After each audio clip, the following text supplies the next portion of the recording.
So much. And first of all, I want to start by saying thank you to everyone for your profound insights and stories. I feel like I've been sitting here and learning a lot, but also been very touched by everything that you've shared. And I really appreciate that vulnerability. So thank you. I'm coming to you from the region of Peel, which is part of the Treaty Lands and territory of the Mississaugas of the Credit. I want to echo what everyone else has said about Kamloops. It's something that unfortunately, knowing our ongoing, the ongoing impacts of colonialism in Canada, that came as no surprise to me, but was absolutely heartbreaking to hear of regardless. And just to quickly say that a movement towards environmental justice must include collaboration with Indigenous peoples in Canada. So I want to begin with that, and now I will get started. Today I want to answer three questions for you. The first is, why did we decide to start Green Ummah, this nonprofit that's so focused on Canadian Muslims? The second is, what is so important about engaging Canadian Muslims on the environment? And the third is, what is so important to us about engaging Muslim youth? And I'll talk a little bit about why that's going to be our focus for the next couple of years.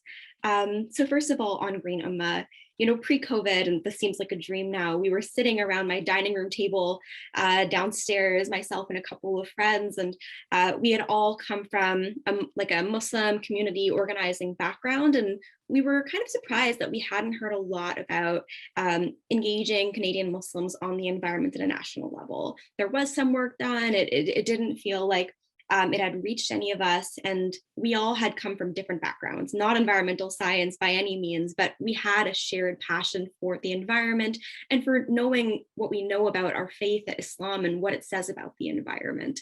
And through sharing our stories, we decided to start this nonprofit Green Ummah, which very much is trying to move towards a more inclusive movement towards environmental justice.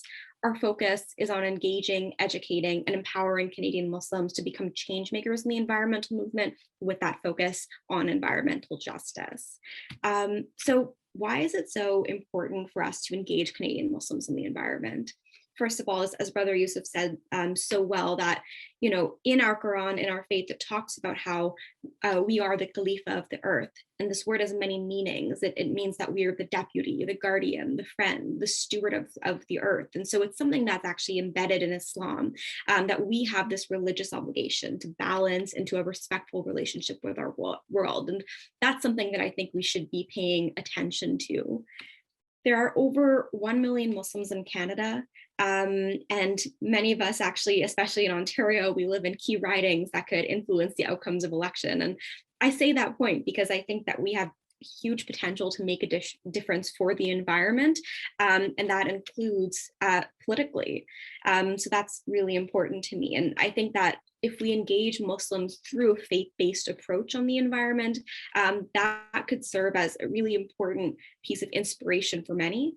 Just this May, we actually held the first National Muslim Conference on the environment, Greening Our Community Conference. And one of the things that we heard from a participant who reached out to us was that she'd been trying to engage her husband on the environment for years, and he was not listening. He didn't seem like he cared. But after listening to our panel about Islam and the environment, for the first time, he actually really started to listen and do research on his own about how he could become part of the environmental movement. So that really shows the significance of a faith-based approach for many Muslims. On the final question, why have we decided to focus on Muslim youth? I want to start by saying that if we want to address the climate and biodiversity crises we face, we need to recognize the assets that we bring to the table. We all have assets, and that is something that is so important. When I was studying at the University of Toronto, and I've just graduated, which is very exciting, I remember a classmate actually pointing out to me these decorative shrubs next to Sid Smith, which is one of our buildings. And she was like, hey, that's actually a community garden. And I was so shocked. I thought they were decorative. I never really paid any attention to them, and shocked that my fellow students had taken on such meaningful, creative environmental work that I would have never noticed without her pointing out. For me, the simple act of noticing was transformative. And this is one of the moments where I felt inspired to take on that greater role in the environmental movement, because, I know that for many others, noticing might actually also be transformative for them and get them to engage. I tell you the story because it's important to me, and it was a powerful lesson in two ways.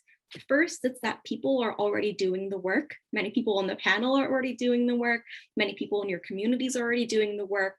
And so if you're interested in the environment, notice what's going on. Like, just take a look around and see what's happening. Then you might be surprised at what you found and might find a place for you to join. And the second reason is because youth are powerful, we are creative, we're innovative.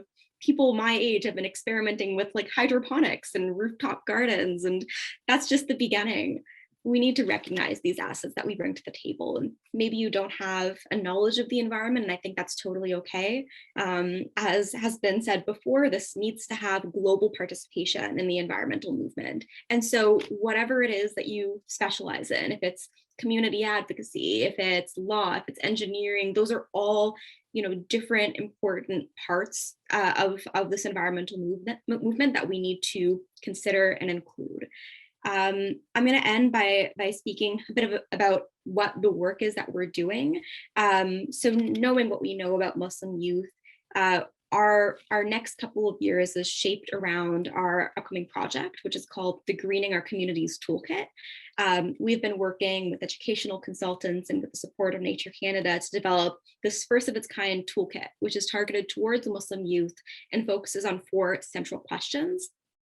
What does it mean to be green? What shapes how we think about our environment? What can we learn about Islam from being green?